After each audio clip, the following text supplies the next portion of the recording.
Hello everyone. आज की इस वीडियो में हम बात करने वाले हैं अमाइनो एसिड डेरिवेटिव्स की। तो कौन से अमाइनो एसिड से क्या बनता है, बस हम यहाँ पे यही देखेंगे। ठीक है, इससे हमें आगे आसानी होगी अमाइनो एसिड का फंक्शन क्या होता है ये सब समझने में। तो देखिए, सबसे पहले हम बात करते हैं फिनाइल एलानिन की। तो देखिए, फिनाइल एलानिन बहुत ही इंपॉर्टेंट है। और ये फिनाइल एलानिन देखिए, ये कन्वर्ट होता है टायरोसिन में। और यहाँ पे ये जो कोफैक्टर यूज़ होता है वो होता है BH4।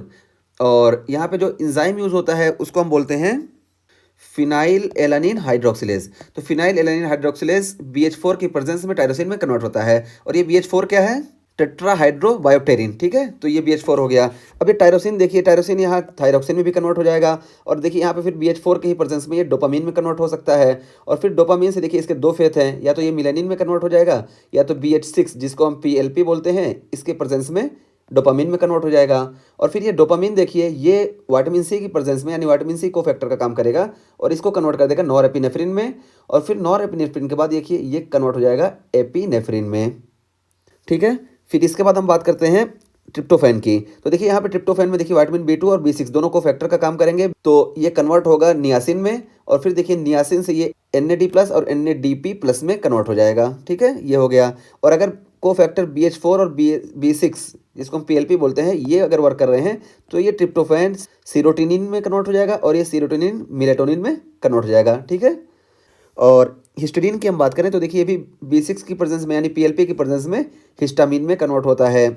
और ग्लाइसिन की बात करें तो देखिए ग्लाइसिन के दो तीन वो हैं, यहाँ पे बस हम देख लेते हैं क्या है B6। तो देखिए B6 से ये पोरफायरिन में कन्वर्ट हो जाएगा इसके उसमें कोफैक्टर के प्रेजेंस में। और ये पोरफायरिन फिर हीम सिंथेसिस में काम करता है, देखिए बहुत ही इंपॉर्टेंट वो। और ग्लाइसिन, और देखिए यहाँ पे देखिए ये आर्जिनिन है। देखिए आर्जिनिन के बारे में बताया गया कि ये केराटिन में कन्वर्ट होता है। तो ये देखिए केराटिन में आर्जिनिन अकेले नहीं कन्वर्ट होता है, बल्कि आर्जिनिन और जब ग्लाइसिन मिलते हैं तब ये केराटिन में कन्वर्ट होता है। तो पता चला कि ये ग्लाइसिन भी ये केराटिन में कन्वर्ट होगा। ठीक है, ये हो गया।